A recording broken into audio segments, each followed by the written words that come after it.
જે વિદ્યાર્થી મિત્રોને ઈશ્વર પેટલીકરની લોહીની સગાઈ વાર્તા ભણવામાં આવે છે એમના માટે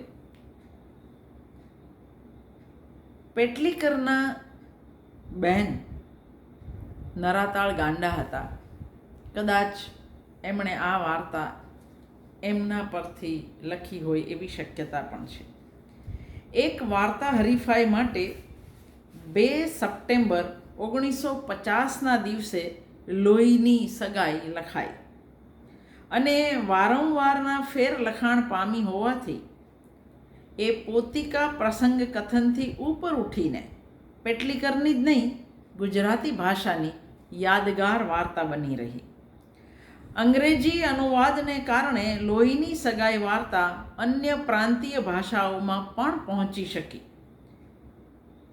વાર્તામાં જન્મથી જ ગાંડી અને મૂંગી દીકરી મંગુનું અમરત કાકી જે રીતે લાલન પાલન કરતા એ જોઈ ગામ લોકો મોંમાં આંગળા નાખી જતા.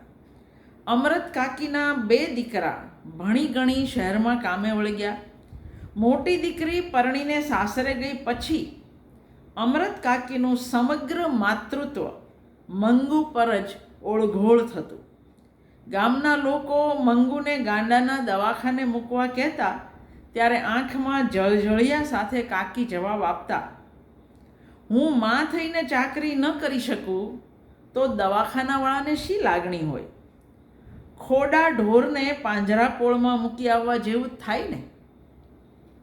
મંગુ કદી સાજી નહીં થાય એ હકીકત ઘરના બાકીના સભ્યોએ તે સ્વીકારી લીધી હતી, પણ તમામ પ્રકારના ઉપચાર કરતા અમરત કાકી એ વાત નથી સ્વીકારતા.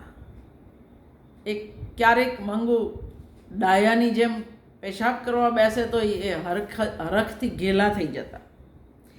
એમના દીકરાની વહુઓ તો બબડીને રહી જતી, પણ સગી દીકરી માને મોઢે સંભળાવતી. મંગુને ખોટા લાડ લડાવી તે જ વધારે ગાંડી કરી મૂકી છે. ટેવ પાડીએ ને તો ઢોરને ઝાડો પેશાબ ક્યાં કરાય અને ક્યાં ન કરાય એનું ભાન આવે. તો આ 12 વર્ષની છોડી ગમે એટલી ગાંડી હોય પણ એને ટેવ પાડી હોય તો શું એટલું ભાન ન આવે? અમરત કાકીની આંખો વરસવા માંડતી તોય કાળજું કઠણ કરીને દીકરી કહેતી, તું જાણે છે કે દીકરીને લાડ કરીને સુખી કરું છું, પણ યાદ રાખજે તું જ એની સાચી વેરણ છે. તું કંઈ કાયમ બેસી રહેવાની નથી અને ભાભીઓના પનારે પડશે ત્યારે રોજ એના મળમૂત્ર ધોવા જેવી કોઈ આળપંપાળ નહીં કરે અને એ દુઃખી થઈ જશે. દવાખાનું ભલે પાંજરાપોળ જેવું હશે અને કદાચ મંગુ મરી ગઈ તો એનો અને કુટુંબનો છુટકારો થશે. મંગુના મોતને અમરત કાકી પણ છુટકારો જ માનતા, પણ જો એ મોત કુદરતી રીતે આવે તો મંગુ મરી જાય એની જાતે તો અમરત કાકીને વાંધો નથી, પણ પોતાની નિષ્કાળજીને કારણે અથવા તો દવાખાનામાં નાખવાથી મરી જાય તો એ એમને મંજૂર નથી. માં વિચારે છે, અમરત કાકી વિચારે છે, કમાતા ધમાતા દીકરા અને સુખી દીકરીની માં થાવ એમાં મેં શી ધાડ મારી. મંગુની સાચી માં બની રહું ત્યારે જ મારી લોહીની સગાઈ ખરી.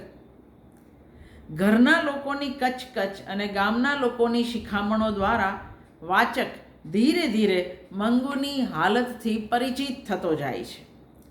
અમરત કાકીનો મંગુના સાજા થવાની આશાનો તાંતણો એટલો તો મજબૂત હતો કે મંગુની ડાહી વ્યક્તિ જેવી નાની એવી હરકતથી પણ એ રાજી થઈ જતા.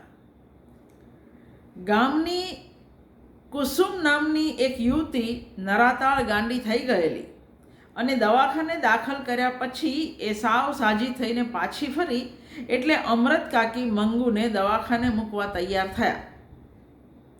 ગાડીમાં મોટા દીકરા સાથે લઈ જાય છે ત્યારે કોઈ પૂછે છે, પેસેન્જર સામે બેઠેલો, ક્યાં ચાલ્યા? એટલે કે દીકરીને દવાખાને મૂકવા. એટલે પેલો પ્રશ્ન કહે છે, આ છોડીને માં નથી? આ સાંભળીને પરાકાષ્ઠાએ પહોંચેલી અમરત કાકીની પીડા જાણે સમજણનો કાંઠો છોડવા તૈયાર થઈ ગઈ. ગાડીમાં પાછા દવાખાને પણ એટલી બધી ભલામણો કરે છે નર્સને, એને દહીં મોળું આપજો ને, એને રાત્રે આ આપજો ને. ગાડીમાં પાછા વળતા રડતા અમરત કાકીને જોઈ એક સ્ત્રી પૂછી બેસે છે, કેમ બા રડો છો કેમ? કોઈનું મયણું થયું છે, એટલે કોઈ મરી ગયું છે? અમરત કાકી માટે તો એવું જ હતું. આ ઘા વેઠી લીધા પછી ઘરે પહોંચી મા દીકરો પડોશણે તૈયાર રાખેલા વાળુની ના પાડીને સૂઈ ગયા. કોઈનું મૃત્યુ થયું હોય ત્યારે જમવાનું નહીં ભાવે. અહીં લગભગ એ જ હાલત છે. માની તો ખરી જ, પણ હવે માને જોઈને દીકરાની પણ. અમરત કાકીના મનમાં તો મંગુ અત્યારે શું કરતી હશે એ એક જ વિચાર હતો અને નિસાસા પર નિસાસા નાખતા હતા. આ સાંભળતો દીકરો માની વેદનાને પામી ગયો. દીકરો મનોમન નક્કી કરે છે, હું મંગુને જીવતા સુધી સારી રીતે જ પાળીશ. એને લાગ્યું કે માને અત્યારે જ કહું, પણ માં જંપી ગઈ એવું લાગતા એ કહેવા નથી જતો. જો રાતે જ માને કહ્યું હોત તો કદાચ અમરત કાકી મંગુની નાતમાં વટલાઈ ન જાત. પણ વહેલી પરોઢે ઘંટીનો અને વલોણાનો મધુરો અવાજ ગામમાં ગુંજી રહ્યો હતો ત્યારે ગામ આખાને વીંધી નાખે એવી ચીસ અમરત કાકીએ પાડી, ધાજો રે ધાજો, મારી મંગુને મારી નાખી રે. ઘંટી વલોણા બધું થંભી ગયું. દીકરો પડોશી સૌ દોડી આવ્યા અને આવ્યા એવા હબકી ગયા. અમરત કાકી મંગુની નાતમાં વટલાઈ ગયા હતા. આ નાતમાં વટલાવું પેટલીકર જેવા ગામની પટલાઈ કરનારા સર્જક જ લખી શકે.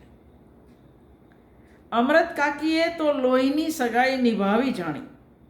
હવે મા દીકરી કદાચ ભેળા જ રહેશે, પણ દીકરાની કલ્પના મુજબ ઘરે નહીં, કદાચ દવાખાને. માને મન મંગુ ગાંડી નહોતી તો માની સોડમાં લપાતી મંગુને આ મારી માં છે એટલી સમજણ તો હતી. એની પ્રતીતિ લેખક આપણને વાચક તરીકે કરાવી શક્યા છે અને એટલે પણ કદાચ આ વાર્તા વધારે સારી વાર્તા ગણાય પેટલીકરની.